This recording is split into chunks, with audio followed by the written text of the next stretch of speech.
Hello everyone. अपने NCERT की series class 7th की पॉलिटिकल साइंस की पॉलिटी की उसमें चैप्टर 3 आज हम डिस्कस करेंगे। And chapter 3 is all about state government. State government की अगर हम बात करते हैं तो वहाँ पे हमको chief minister, council of ministers, फिर उसके साथ साथ गवर्नर, इन चीज़ों के बारे में समझना है, उनकी फंक्शनिंग, एमएलए किस तरीके से किस एरिया के डिस्ट्रिक्ट में किस तरीके से कॉन्स्टिट्यूएंसीज होती हैं, उन चीज़ के बारे में हम जानेंगे। ये वीडियो या तो आप अपने रिवीजन के लिए देख सकते हैं एनसीईआरटी पॉलिटी के, और you can watch it if you are currently planning to start of your class 7th का जर्नी पॉलिटिकल साइंस का।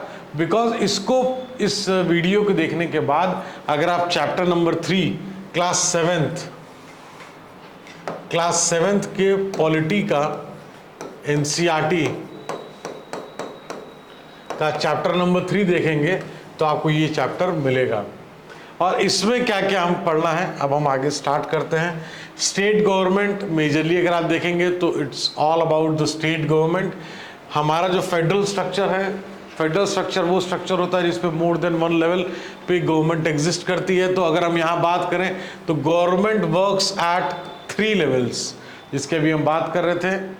एक है local level, local self government वाला, एक है स्टेट गवर्नमेंट जिसको अभी हम देखेंगे, एक है नेशनल लेवल।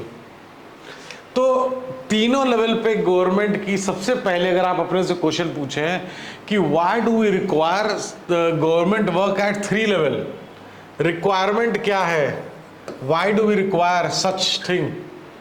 बिकॉज जो डेवलपमेंट एक्टिविटी है वो एरिया टू एरिया डिफर करती है। एरिया टू एरिया डिफर करने का क्या मतलब है? अगर मान लीजिए फॉर एग्जांपल हिमाचल प्रदेश की बात करें तो उसकी अपनी रिक्वायरमेंट होगी, और वहीं पे अगर हम गोवा की बात करें तो उसकी अपनी रिक्वायरमेंट होगी। तो कहने का मतलब है कि जो डेवलपमेंट एक्टिविटी है, चाहे वो रोड्स का हो, ब्रिजेस का हो, कोई भी कंस्ट्रक्शन एक्टिविटी हो, कॉलेजेस है, हेल्थ इंफ्रा है, बहुत सारी चीज़ें हैं जो कि स्टेट गवर्नमेंट या गवर्नमेंट के वर्क के प्लानिंग में रहती है। वो चीज़ें रिक्वायरमेंट क्या है? Requirement need of the society, अब कहीं पे एजुकेशन का स्तर ऑलरेडी बहुत अच्छा है तो वहाँ पे हो सकता है कि हमको दूसरे infrastructure and job opportunities create करने के लिए ज़्यादा काम करना हो, फैक्ट्रीज ज़्यादा सेटअप करना हो। अगर कहीं किसी एरिया में बेसिक नेसेसिटी को पूरा करना है तो बेसिक नेसेसिटी को पहले पूरा करेंगे। तो अगर हम ये समझेंगे एरिया टू एरिया डिफरेंस का मतलब यही है कि कहीं पे बेसिक और कहीं पे नीड ऑफ द सोसाइटी, जैसे जॉब अपॉर्चुनिटी की अगर हम बात करें, वहाँ पे हो सकता है फैक्ट्रीज की रिक्वायरमेंट हो। रिक्वायरमेंट हर जगह हर चीज़ की होती है, लेकिन द परसेंटेज डिफर्स। कि अगर जैसे हमने एग्जाम्पल लिया, इफ सपोज द एजुकेशन का जो लेवल है वहाँ पे बहुत अच्छा है तो फिर जॉब अपॉर्चुनिटी डेफिनेटली उसको इंक्रीज करने का ज़्यादा गवर्नमेंट ट्राई करेगी, फैक्ट्रीज उन सारी चीज़ों को डेवलप करने में। लेकिन अगर कहीं बेसिक नेसेसिटी पूरी नहीं होती है तो पहले हमको बेसिक नेसेसिटी पे काम करना होगा कि बेसिक नेसेसिटी, जो बेसिक सोशल सिक्योरिटी है, वो वहाँ की जनता के पास होना चाहिए, so that they can lead their life in a good and a healthy manner. जब हम स्टेट गवर्नमेंट की बात करते हैं तो हाउ कैन वी मिस ये जानने से कि एमएलए के बारे में। तो एमएलए की अगर हम बात करें तो एमएलए का जो फुल फॉर्म होता है वो members of the legislative assembly. ये चीज़ एमएलए जो हैं इनको कौन इलेक्ट करता है? एमएलए को इलेक्ट करता है पीपल, पब्लिक, हम लोग इलेक्ट करते हैं एमएलए को। एमएलए जो है एक पर्टिकुलर कॉन्स्टिट्यूएंसी से होते हैं, एक डिस्ट्रिक्ट के अंदर कई कॉन्स्टिट्यूएंसी होती हैं, उस एक कॉन्स्टिट्यूएंसी को रिप्रेजेंट करता है एक एमएलए, और एमएलए को कौन इलेक्ट करता है? पीपल। और इनका जो एक नॉर्मल जो टर्म है वो 5 ईयर का टर्म है, 5 ईयर का टर्म होता है फॉर एन एमएलए। 5 साल इनका होता है, अगर नॉर्मल टेन्योर रहा तो 5 साल जो है ये एज एमएलए रहेंगे। उसके बाद फिर से जो है इलेक्शंस होंगे, 5 साल के बाद फिर से इलेक्शन होंगे अंडर नॉर्मल सर्कमस्टांसेस। ये चीज समझना सबसे जरूरी है, under normal circumstances. And then they become the members of the legislative assembly and also form the government. तो जो एमएलए होते हैं इलेक्ट होंगे, और इलेक्ट होने के बाद वो मेंबर ऑफ लेजिस्लेटिव असेंबली, उसके बाद वो गवर्नमेंट का हिस्सा होंगे, लेजिस्लेचर का हिस्सा होंगे। तो in this way MLA represent people. How can we say that? कैसे हम बोल सकते हैं कि एमएलए रिप्रेजेंट कर रहा है पीपल को, एमएलए रिप्रेजेंट कर रहे हैं जनता को? Because it is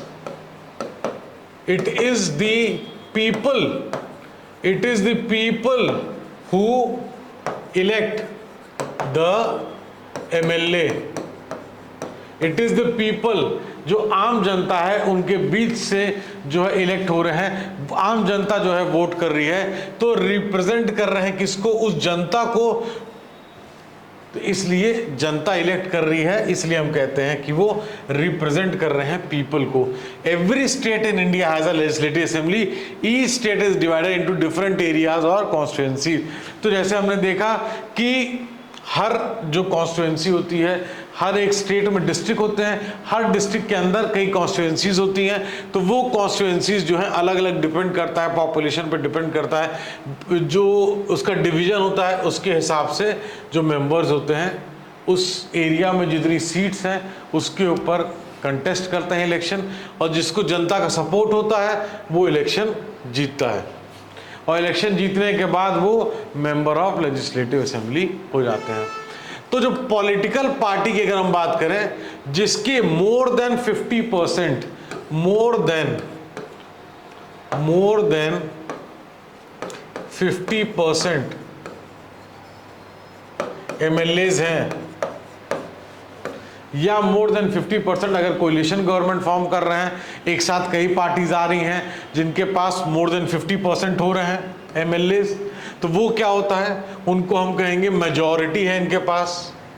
the in a state can be said as a in a majority. तो पार्टी जिसके पास मेजॉरिटी होगी, चाहे वो सिंगल पार्टी हो या कई पार्टी मिलके क्या कहते हैं उस गवर्नमेंट को? Coalition government. तो अगर सिंगल हो या कई लोग साथ में आके हो, तो भी अगर 50% से ऊपर एमएलएज हैं उनके पास और मेजॉरिटी उनके पास जैसे है, तो उसको रूलिंग पार्टी कहते हैं। इस लेवल पे अभी आपको और भी कुछ चीजें हैं जो इसमें समझनी है, लेकिन क्लास 7th के हिसाब से इसमें मैं और एडिशन नहीं कर रहा हूं। तो all the other members are called, जो गवर्नमेंट है, जो रूलिंग पार्टी है उसके साथ जो लोग हैं वो रूलिंग पार्टी का हिस्सा हो गए। जो उनके साथ नहीं है, जो अन्य मेंबर्स हैं, अन्य एमएलएज हैं, उनको हम ऑपोजिशन का पार्ट वो होंगे।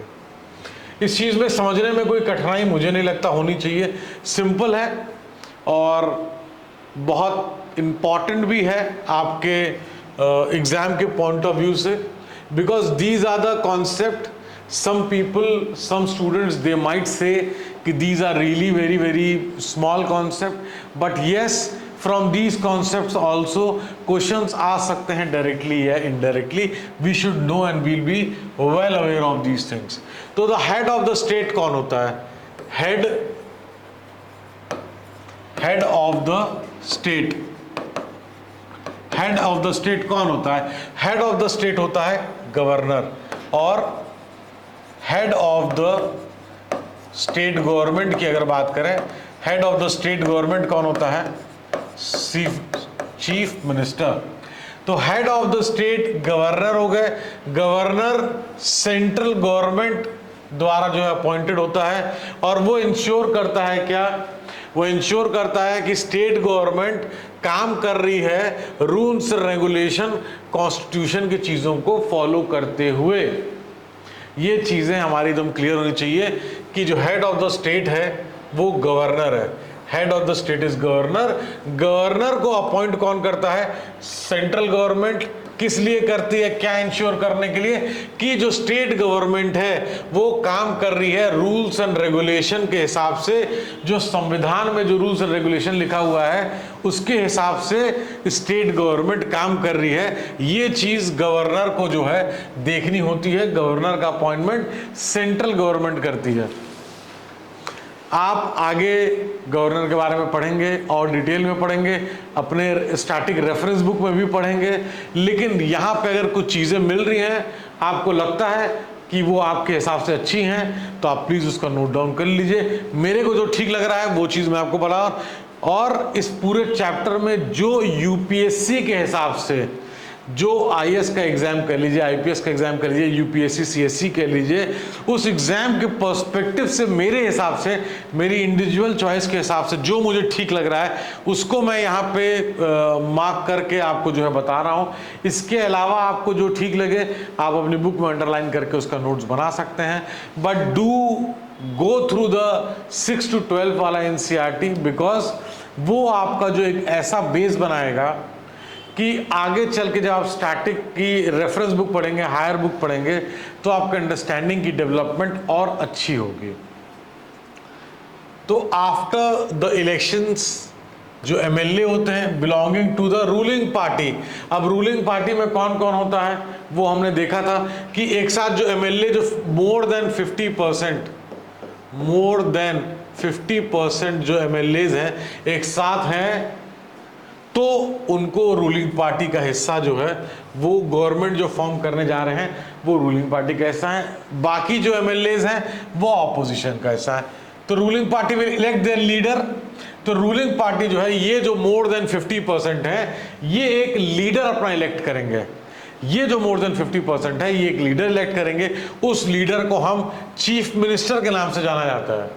चीफ मिनिस्टर, मुख्यमंत्री, इनके पास जो रूलिंग पार्टी है इसका ये फेस होते हैं, ये उनके लीडर होते हैं भाई। बट ऑब्वियस है ना, क्लास में अगर सारे लोगों का सपोर्ट एक मॉनिटर को दिया जा रहा है तो वो मॉनिटर बन रहा है। इसी तरीके से रूलिंग पार्टी के जितने भी एमएलएज हैं वो अपना सपोर्ट जिस पर्सन को दे रहे हैं वो पर्सन उनका फेस है, उनका लीडर कहलाता है, और उसको हम चीफ मिनिस्टर, मुख्यमंत्री के नाम से जानते हैं। तो the chief minister then selects other people as minister. तो पहले उन 50%, मोर देन 50% में से एक लीडर चुना जाता है। वो लीडर सीएम होता है, मुख्यमंत्री होता है, चीफ मिनिस्टर होता है।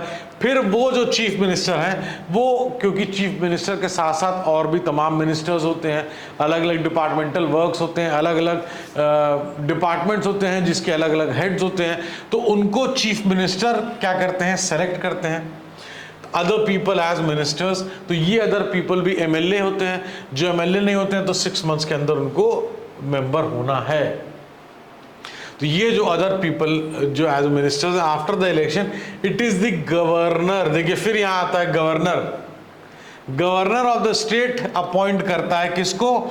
चीफ मिनिस्टर को अपॉइंट करता है, एंड अदर मिनिस्टर्स को भी गवर्नर ही अपॉइंट करते हैं।